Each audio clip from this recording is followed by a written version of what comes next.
Kalamun qadimullah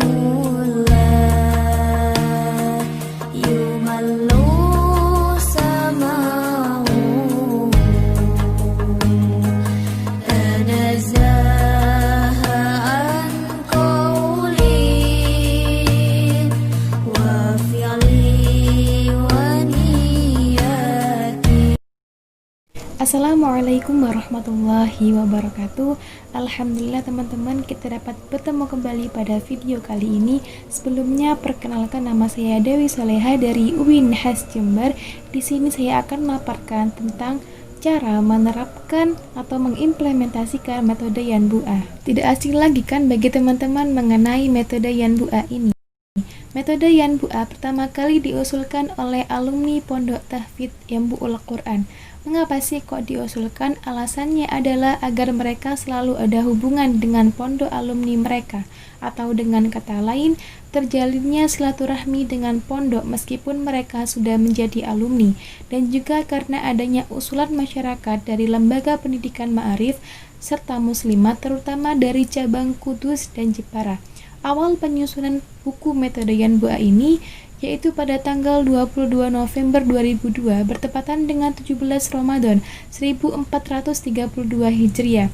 Tokoh yang menyusun buku metode Yanbu'ah yaitu pengasuh Pondok Tahfidz Yanbu'ul Quran, yaitu yang pertama putra Kiai Haji Arwani Amin Al-Qudsi almarhum yang bernama Kiai Haji Agus Muhammad Ulin Nuha Arwani, yang kedua Kiai Haji Ulil Albab Arwani, yang ketiga Kiai Haji Muhammad Mansur Maskan almarhum.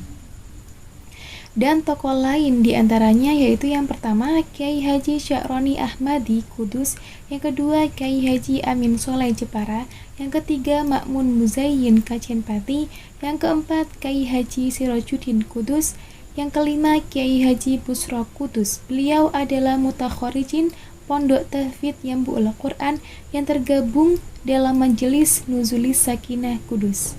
Setelah mengalami proses penyusunan yang begitu panjang, baru pada tahun 2007 diterbitkan buku Yanbu'ah mengenai materi hafalan surah-surah pendek dan doa-doa. Nama Yanbu'ah sendiri diambil dari kata Yanbu'ul Quran, yang berarti sumber Al-Quran.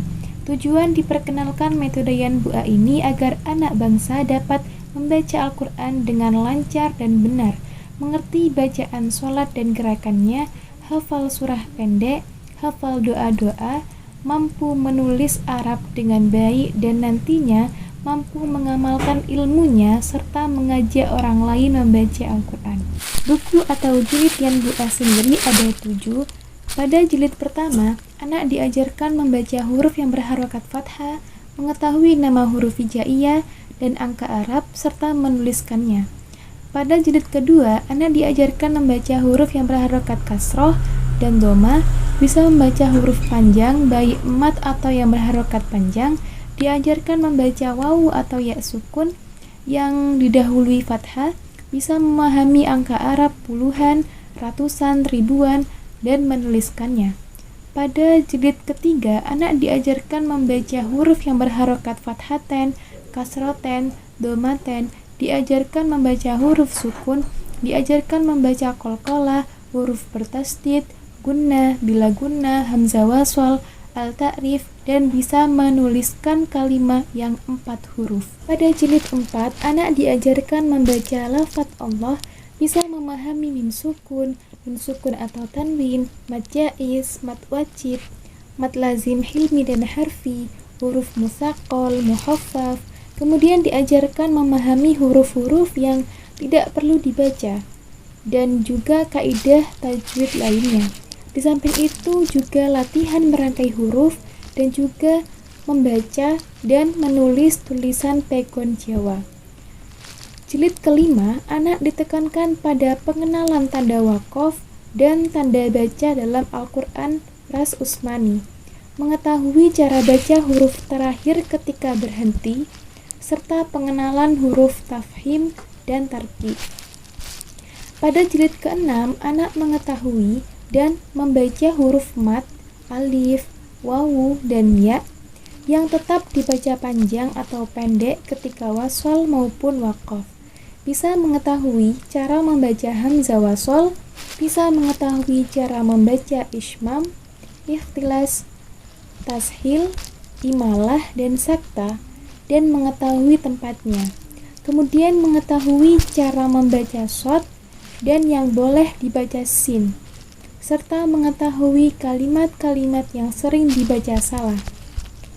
Yang terakhir, pada jilid ke-7, anak diajarkan kaidah ilmu tajwid secara terperinci, mulai dari hukum membaca ta'awud, basmalah, hukum mim sukun dan tanwin, hukum mim sukun, hukum bacaan ro, hukum bacaan mat, dan lainnya. Kemudian diajarkan membaca Al-Quran Ras Usmani dengan lancar dan benar sesuai kaidah ilmu tajwid. Untuk lebih jelasnya, saya akan memberikan penerapan metode Yanbu'ah pada jilid ketiga. Mohon disimak videonya ya teman-teman. Allahu Allahu Allahu Allah Allahu Allahu Allahu Allah. Langkah penerapan metode Yanbu'ah. Yang pertama, guru menyampaikan salam terlebih dahulu dengan mengucapkan Assalamualaikum warahmatullahi wabarakatuh. Yang kedua, guru dianjurkan membaca hadroh, kemudian murid membaca Fatihah dan doa pembuka dengan harapan mendapatkan barokah dari masyayikh, khususnya pengarang atau penyusun dari buku atau jilid Yanbu'ah. Untuk hadroh atau sholawat bisa menggunakan sholawat tabibiyah, yaitu mari bersama-sama Allahumma sholli wa sallim ala sayyidi wa habibi wa tabibi qalbi wa jasadi wa ruhi sayyidi rasulillah Muhammad ibni abdillah as-sadiqil amin wa alihi wa sahbihi ajma'in. Bisa dibaca 3 kali atau bisa menggunakan sholawat lain, sholawat bil qulub atau sholawat ashkil. Yang ketiga, guru jangan menuntun bacaan murid tetapi membimbing dengan cara menerangkan pokok pelajaran.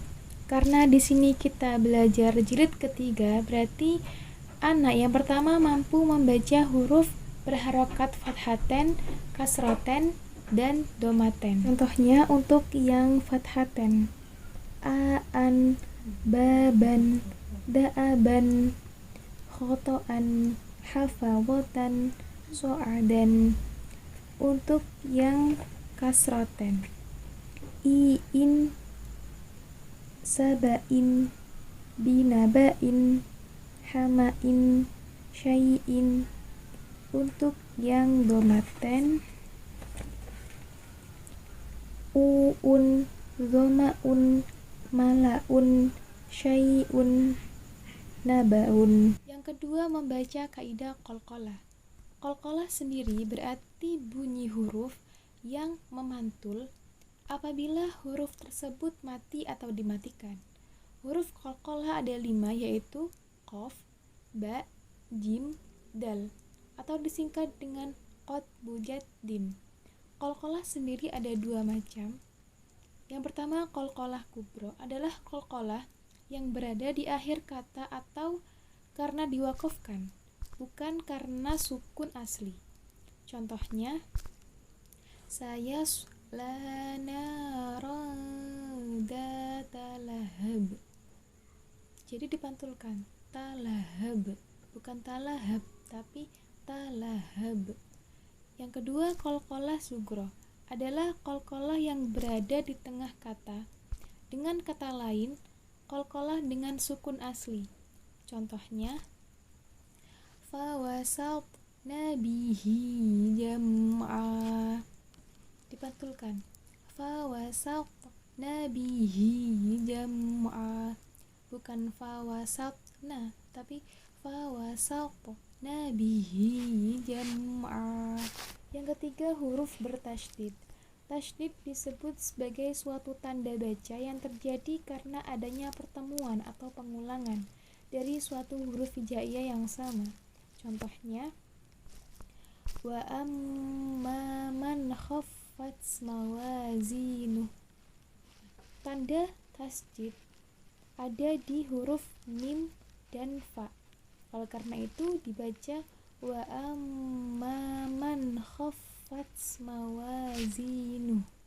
Yang keempat adalah bacaan gunnah dan bila gunnah. Yang pertama gunnah. Contoh pada bacaan idgham bi gunnah, yaitu apabila ada nun mati atau tanwin bertemu salah satu huruf wawu, nun, ya, mim, atau disingkat dengan yanmu. Contohnya, wa nafsi wa ma sawwaha. Bukan wa nafsin, tapi langsung dimasukkan ke huruf berikutnya. Wa nafsi wa ma sawwaha. Yang kedua, bila gunnah. Contoh pada bacaan idgham bila gunnah, yaitu apabila nun mati atau tanwin bertemu dengan salah satu huruf lam dan ro. Contohnya, walam yakul lahu kufuwan ahad. Jadi langsung dimasukkan ke huruf berikutnya, bukan walam yakun, tapi walam yakul lahu kufuwan ahad. Yang kelima adalah bacaan hamzah wasol. Ialah bacaan yang diawali alif lam. Contohnya, ar-rahmani. Yang keenam masih berkaitan dengan yang kelima, yaitu al-ta'rif. Terdapat dua hukum bacaan, yaitu izhar qamari dan idgham syamsi. Yang pertama, izhar qamari adalah menampakkan bacaan al-ta'rif di awal kalimat isim. Huruf izhar qamari ada 14, yaitu tersusun dalam bait abdi hajjaka wa haf aqima. Contohnya, al-ilmu. Jadi ditampakkan al-ilmu, bukan a-ilmu, tapi al-ilmu. Yang kedua, idgham syamsi adalah bacaan lam ta'rif di awal kalimat isim yang tidak ditampakkan. Contohnya, as-saqibu. Nah, ini langsung dimasukkan ke huruf setelah lam. As-saqibu, bukan al-saqibu, tapi as-saqibu. Setelah menyampaikan pokok pelajaran tersebut, langkah kedua ialah menyimak bacaan murid dengan sabar, teliti, dan tegas. Kemudian langkah ketiga, menegur bacaan yang salah dengan isyarat ketukan dan sebagainya, dan apabila sudah tidak bisa, baru ditunjukkan dengan benar. Bila anak sudah benar dan lancar, maka naikkan halaman dengan diberi tanda centang di samping nomor halaman atau ditulis di buku absen atau prestasi. Kemudian, bila anak belum benar dan lancar atau masih banyak kesalahan, jangan dinaikkan dan terus mengulang dengan diberi tanda titik di samping nomor halaman atau buku absensi. Waktu belajar metode Yan Bu A ini terdapat sekitar 60-75 menit dan dibagi menjadi 3 bagian. Yang pertama 15-20 menit untuk membaca doa, absensi, dan menerangkan pokok pelajaran. Yang kedua 30-40 menit untuk mengajar secara individu atau menyimak bacaan anak satu persatu. Kemudian yang tidak membaca diharapkan untuk menulis. Yang ketiga 10-16 menit memberi pelajaran hafalan, nasihat, dan doa penutup. Materi yang telah ditentukan juga dibaca setiap hari dari awal sampai akhir. Nah, untuk hafalan surah-surah pendek ini bisa dimulai dari yang termudah dahulu, yaitu surah An-Nas, surah Al-Falaq, surah Al-Ikhlas, dan lainnya.